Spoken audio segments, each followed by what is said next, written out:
ഈശോമിശിഹായ്ക്ക് സ്തുതിയായിരിക്കട്ടെ. ജോബിന്റെ പുസ്തകം 39 അധ്യായം. കാട്ടാടുകളുടെ പ്രസവകാലം നിനക്കറിയാമോ? മാൻപേടകളുടെ ഈറ്റുനോവ് നീ കണ്ടിട്ടുണ്ടോ? അവയുടെ ഗർഭകാലം നിനക്ക് കണക്ക് കൂട്ടാമോ? അവ പ്രസവിക്കുന്ന സമയം നിനക്കറിയാമോ?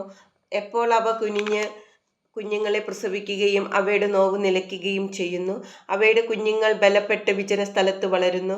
അവ പിരിഞ്ഞു പോകുന്നു, മടങ്ങി വരുന്നില്ല. കാട്ടുകഴുതയെ അഴിച്ചുവിട്ടതാര്? അതിന് സ്വാതന്ത്ര്യം നൽകിയതാര്? ഞാൻ അതിന് പുൽപ്പുറങ്ങൾ പാർപ്പിടവും ഉപ്പുഭൂമി വീടുമായി നൽകി. അത് പട്ടണത്തിലെ ആരവത്തെ നിന്ദിക്കുന്നു, മേയ്ക്കുന്നവന്റെ ഒച്ച കൂട്ടാക്കുന്നില്ല. മലനിരകളെ അത് മേച്ചിൽപ്പുറമാക്കുന്നു, പച്ചയായത് ഏതും അത് തേടുന്നു. കാട്ടുപോത്ത് നിന്നെ സേവിക്കുമോ? നിന്റെ തൊഴുത്തിൽ അത് രാത്രി കഴിച്ചു കൂട്ടുമോ? നിന്റെ ഒഴിവുചാലിലേക്ക് അതിനെ കയറിയിട്ട് കൊണ്ടുപോകാമോ? അത് നിന്റെ പിന്നാലെ കട്ട നിരത്തുമോ? അത് കരുത്തുള്ളതാകിയാൽ നീ അതിനെ ആശ്രയിക്കുമോ? നിന്റെ ജോലി അതിനെ ഏൽപ്പിക്കുമോ? അത് നിന്റെ ധാന്യം മെതിക്കളത്തിലേക്ക് കൊണ്ടുവരുമെന്ന് നീ വിശ്വസിക്കുമോ? ഒട്ടകപ്പക്ഷി അഭിമാനത്തോടെ ചിറകു വീശുന്നു, എന്നാൽ അതിന് കൊക്കിനെയോ കഴുകനെയോ പോലെയോ പറക്കാൻ കഴിയുമോ? അവ മുട്ട മണ്ണിൽ ഉപേക്ഷിച്ചു പോകുന്നു, മണ്ണ് അതിനെ ചൂട് നൽകി വിരിക്കുന്നു.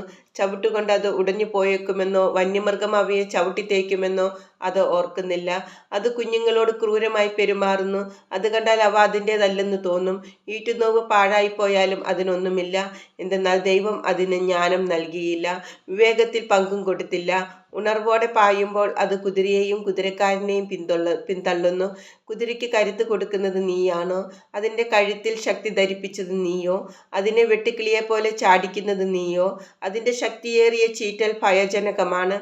അവൻ സമതലത്തിൽ മാന്തി ഊറ്റം കാണിച്ച് ഉല്ലസിക്കുന്നു, ആയുധങ്ങൾക്കെതിരെ പാഞ്ഞു ചെല്ലുന്നു.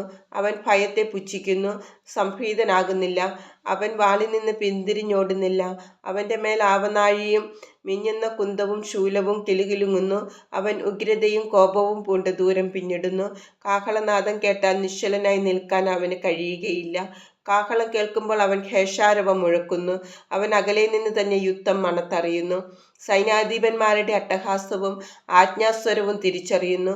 നിന്റെ ജ്ഞാനം കൊണ്ടാണോ പരുന്തുയരുകയും ചിറകുകൾ തെക്കോട്ട് വിടർത്തുകയും ചെയ്യുന്നത്? നിന്റെ കൽപ്പനയാലാണോ കഴുകൻ പറന്നുയരുകയും ഉയരത്തിൽ കൂടുകൂട്ടുകയും ചെയ്യുന്നത്? അത് പാറപ്പുറത്ത് ആർക്കും കയറാൻ പറ്റാത്ത പാറക്കൂട്ടങ്ങളുടെ തുഞ്ചത്ത് പാർക്കുന്നു. അവിടെ നിന്ന് അത് ഇര തിരയുന്നു. അതിൻ്റെ കണ്ണ് ദൂരെ നിന്ന് ഇരയെ കാണുന്നു. അതിൻ്റെ കുഞ്ഞുങ്ങൾ രക്തം വലിച്ചു കുടിക്കുന്നു. ശവമുള്ളിടത്ത് അവനുമുണ്ട്.